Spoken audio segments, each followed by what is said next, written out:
Hi guys, well welcome back to Allotment Diggers, and it's been raining outside, so we moved into the middle greenhouse to do a bit of recording and to fill to sort the video out, this video what we're doing now. I've already got all the clips and it's just a matter of putting them together, so you need some context in which you set them out. So that's what I'm doing. I'm using my Panasonic camera recorders. Now I've got two of these, and what a commotion he had a couple of weeks ago. I was recording on a friend's plot and I was swinging one of the cameras around like an headless chicken, and what I didn't notice that I lost the hood. So and one of these, it's got to be perfect. Everything's got to be there, and every time I looked at it, it was like a flat it didn't really do too much to the quality of the picture, although saying that, when the sun was there, it was causing all sorts of focusing issues and what have you. You know, the brightness of the sun. Anyway, we lost the hub, or the hood off the camera, and I spent 2 days looking for it. In the end I gave up and I went online and found this company in Germany that actually sell them, and they're only 25 quid to buy. So you think, oh, that's pretty cheap, that's 25 quid, oh, that's alright. And then there's the shipping cost, 15 quid. So it cost me £40 for this hood. Anyway, it arrived, and yesterday, what happened, a friend of mine, Laron, he was in his green manure beds, turning them over, and what did he find? Well, let me show you the camera and you'll see what he found. So, this is the original cover that I lost about 2.5 weeks ago, 3 weeks ago now, off this Panasonic camera. This is a 4K camera. It's a HC VX the 870, and I've got a couple of these. I lost this cover. It clips on, and that's what it is. And I was doing a shot on my mate's plot, and I was swinging around, and it must have flew off, and I didn't notice. Anyway, I was searching for this for like 2.5 weeks. In the meantime, about 2 days after I lost it, I went online and I've got this one here, and as you know, it cost me 40 quid.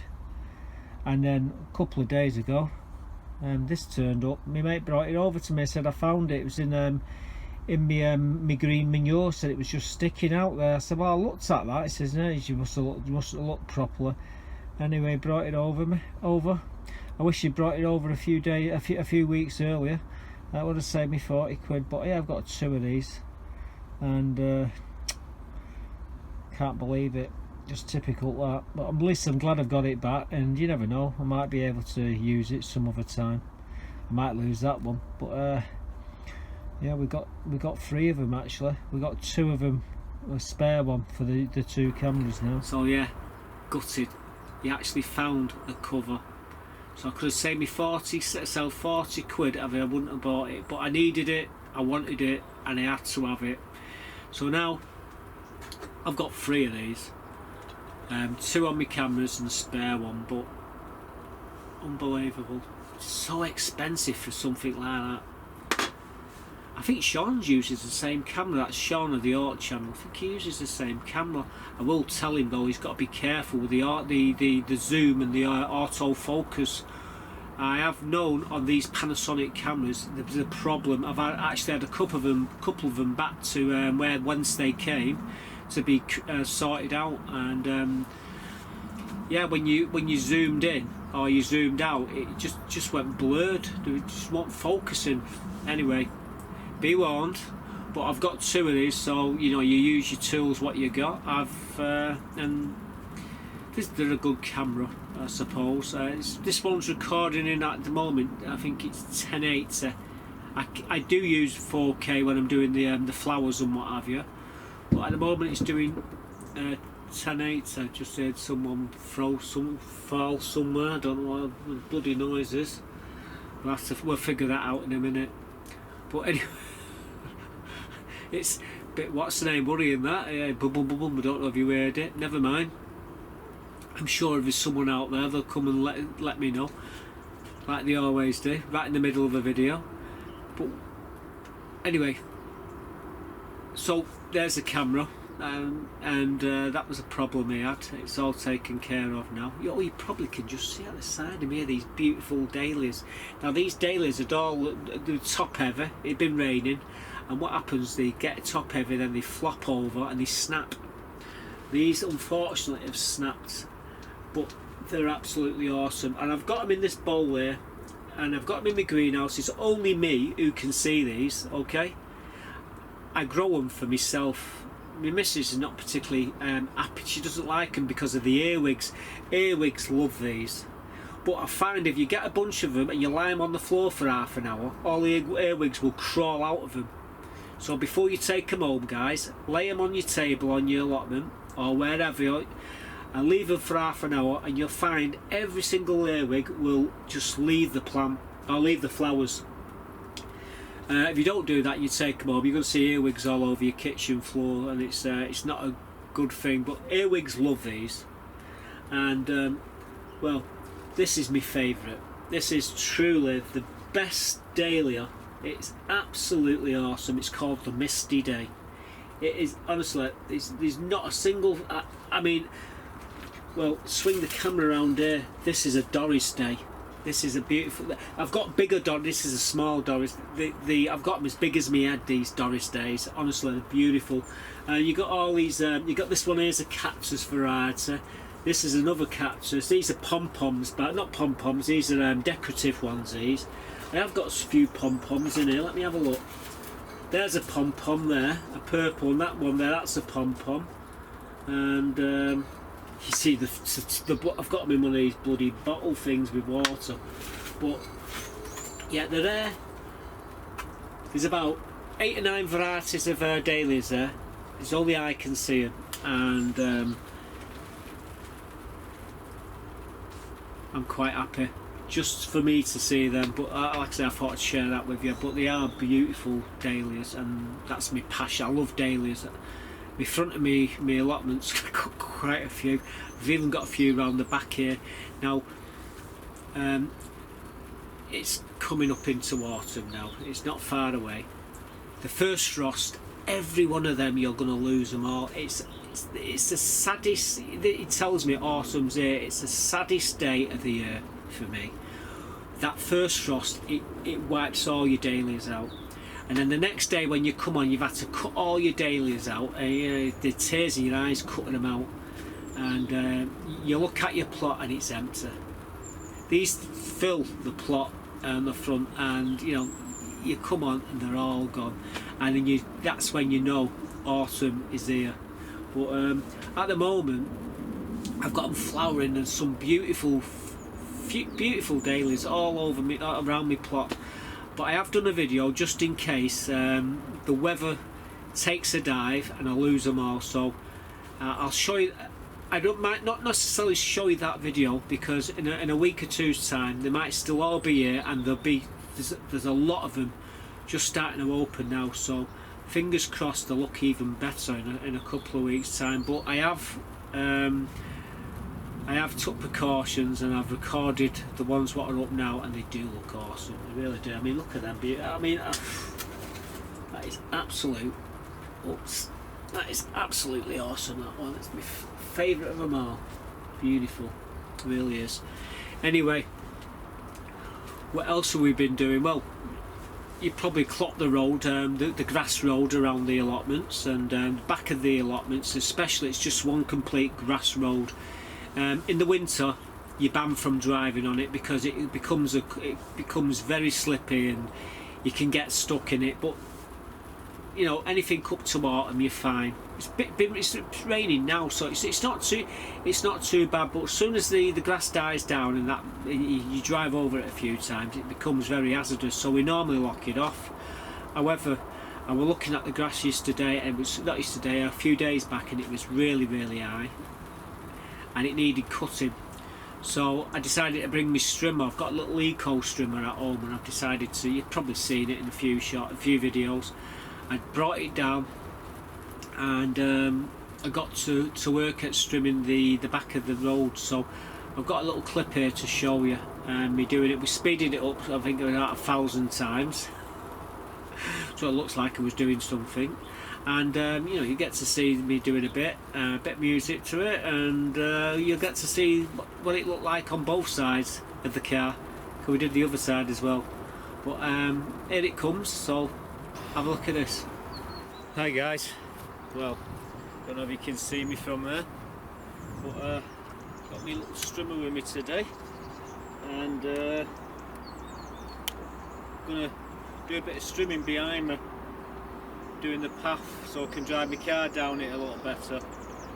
So anyway, here it goes.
So there you go folks, all strimmed.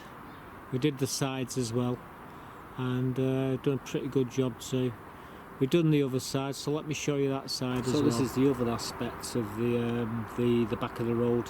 We did this as well, we've gone from one end to the other, and it's as you saw doing the other side there, it's took about the same time to do that as well. So anyway, that's the back road sorted out. What I should have put was oh no, I'm tone deaf, honestly. I was trying to do the Benny Hill thing. Anyway, never mind. But you know what I mean, with the wheelbarrow. But yeah, it's all strimmed now, and my strimmer's back in my shed at home. In fact, I've got about 5 or 6 of the strimmers, but that is my favourite. I've got some real belters. A friend of mine that lived up the street, he paid 150 quid. It's got the hood, the harness, it's got the metal blade, it's got the whole 9 yards on it, and he paid 150 for it, and he was moving into a flat, and he said to me, "Mark, do you want it? So you can have it for 20 quid. I've not even used it yet. It's only been used once. It's brand new in the shed. You think, well, he might have used that, but no. That little Eco one, once you pull that cord and it gets going, it can go up to 6 hours, constantly 6 hours. It just works. It doesn't get tired. It's absolutely awesome, and it makes short work of the road. Now, we were given some, I think it was Mike from Potting Along bought some wire, a box of wire to fit this other strimmer of what we got, or what he got, like, and it wouldn't fit it, would it? I said, that'll fit mine, that. He said, oh no, Mark. I said, it won't fit, mate. I said, it's a special one. I said, you watch, I know it'll fit. Anyway, put it in, it fits perfect. It's like the wire's like it's like a chainsaw. When it cuts like a saw. In fact, I've actually got a clip of this wire and the actual the name of it. So let me show you guys now. I've got this wire. It's made by Oregon, and it's a 3 milli wire. And well, if you buy it on the internet, I think it's well, it's 1332. That's excluding that. With that, it comes to 1598. That's the stuff. Okay. Now this was bought for the Strimmer, for another Strimmer, and this is the wire in question. I don't know if you can see the serrated edges on that. It's like a chainsaw. Once that starts whacking through, it just cuts. It cuts through. I was actually cutting, you know, the suckers where the trees come up. You got like suckers this big in the ground coming up. He's whacking through them. That's how good it really is, this stuff. And yeah, fortunately for me, they bought this stuff and it's no good. It's too big for them. And it won't go in the Strimmer. So anyway, luckily it will go in my Strimmer, which is that little Eco Strimmer I've got, and it makes short work of it. And blow me, today I was talking to my mate Bill, and he's actually bought some of this. So he said he can't get it into his Strimmer. So I said, what do you want for it? Anyway, I bought it off him for a tenner. So I've got two of these now. I think there's 37 meters of this stuff. I'll stick it up there so you can just see. Take me hands out of the way. Yeah, that's where you want to be looking there. Okay, so that is, honestly, it fit perfectly into my Strimmer. It won't fit that other one, and 90% of them it won't fit, but this little Eco Strimmer, it fits in absolutely wonderfully, and it makes short. It cuts anything up to 20. It's like a saw. Them teeth on the serrated edges, it just cuts it like a saw. It's incredible. I'm just keeping the eye on the time. I've got to disappear in a minute, so I'm going to speed this video up right now. I just realised it's 12 o'clock. I've got to pick my daughter up at 10 past 12. She'll be outside college. So yeah, so you see me strimming the back of the allotments, and that wire is pretty awesome. But make sure if you're going to order some, make sure it fits your Strimmer. It's pretty tough to bend as well, but there you go. Anyway, there's another video I want to show you. It was me actually doing a seed sowing of some all year round collies. Now you can sow them between, well, you can do them now September, October, sow them, and you can plant them out November and onwards, and they'll grow, you know. So I've actually got a couple of trays down there on the front of the plot. I think it was not yesterday, day before. And well, let me show you me sowing them, and tell you what I use to sow them with, and well, you're going to see. So let's move down there now and show you. Well, how many of you are going to be doing some winter collies this year? I guarantee you I'm going to have a go at it. I've just been sowing some now, and been using the clover multi-purpose compost, as I always use. It's a very good compost. It's not too bad. It's been quite warm today, so I thought I'd do a bit of sowing. It's 73 degrees inside the greenhouses, and inside we're going to be putting these seeds in a grow house. I'll show you when we've done all that. But first things first, I'm going to show you me sowing these all year round collies. Now you can actually grow them September, October. You can start them off from seed September, October. You can also do them for March, April, May and June basically, but we're doing them, obviously it's September today. And well, I'm going to show you now what we did a little bit earlier, so I'll look at this. So here we are. This is clover multi-purpose compost, and just got a little dibbing one in little hole in each of the stations. And this is the cauliflower. I'm going to put 2 seeds per station. They're the seeds there. So I just got to take 2 at a time, which is very tricky. There's 2. That one didn't go in the hole, but I've got it there, so it will go in that one. Yeah, so we're sticking to him. I know what's going to happen.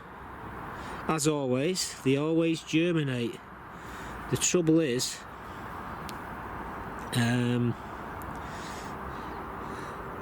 never confident that they're going to do it, but they do. But I'm not going to chance it and find one empty. So that one needs to get poked in there. Nearly done. Oh, dropped 2 in that, 3 in that one, and 2 in that one.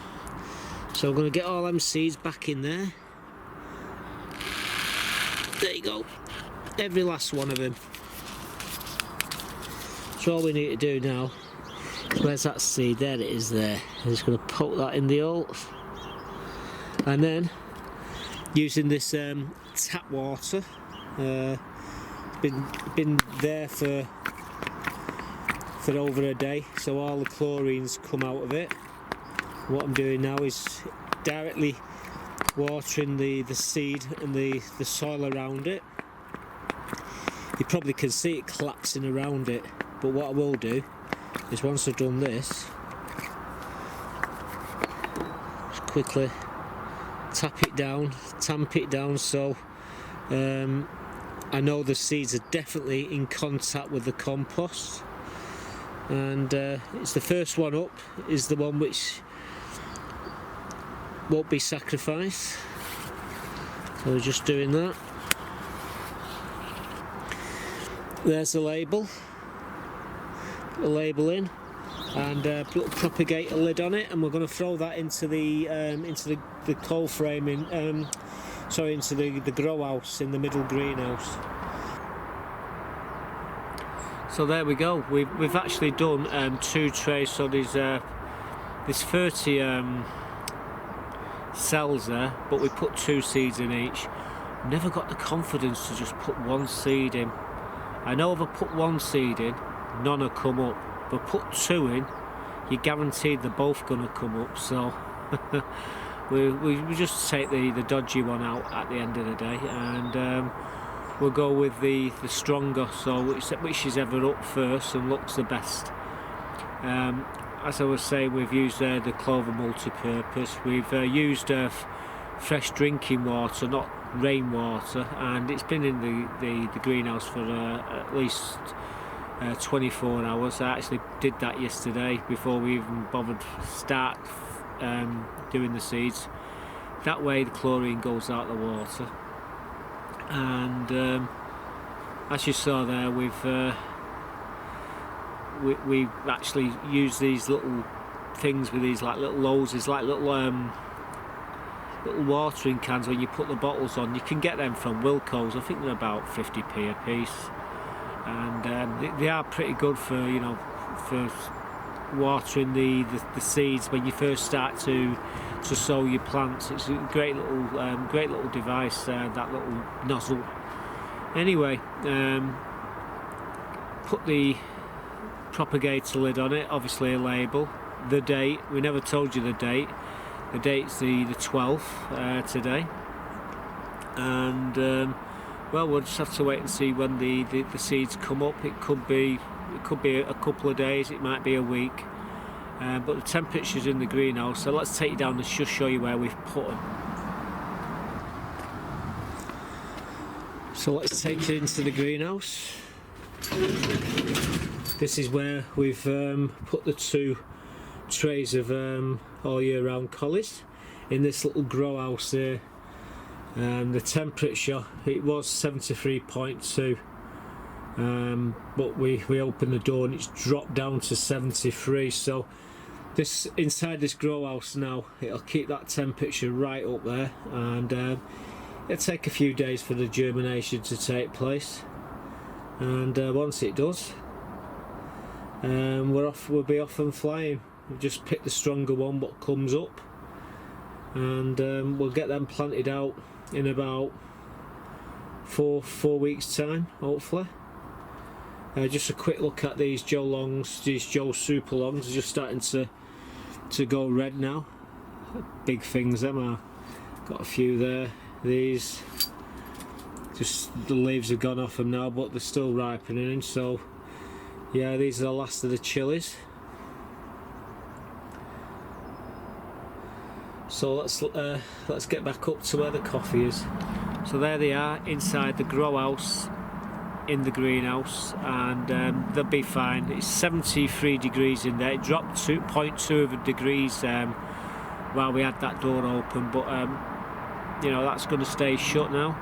We won't water again until we see that they're starting to, you know, the seeds are starting to germinate, and then only then we'll water them, and they should be fine. The propagator lid will keep it moist in there, so now it's down to the hands of God. But yeah, we're going to do some all year round collies this year, and there's still time for you guys to do it if you want to have a bash at it. So let's move on to something else. So as you saw, we put them in the greenhouse. In fact, there they are behind me, and yeah, hopefully they'll come up very soon, and we'll be putting them on.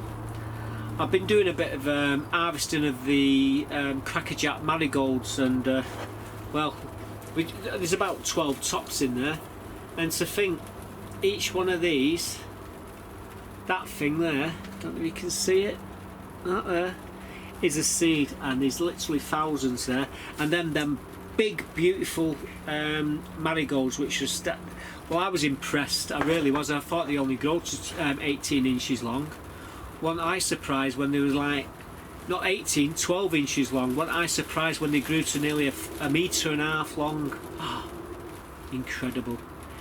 Anyway, we've got lots of them seeds there, so I'm going to be putting them into some little envelopes and bagging them up, and like I say, I'll be spreading a lot of them around the front of the allotments next year. I'm sure my friends will want some of them, so I'll give them some as well. When they see the videos, they'll be asking me for some, so that's what I will do.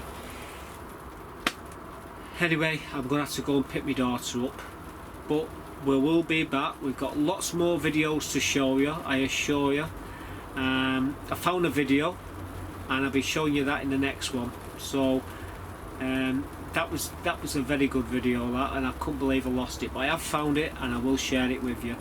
Well, that's it. I better make a move, otherwise I'll be in my daughter's bad books. So until next time, thanks for watching, guys. Goodbye for now.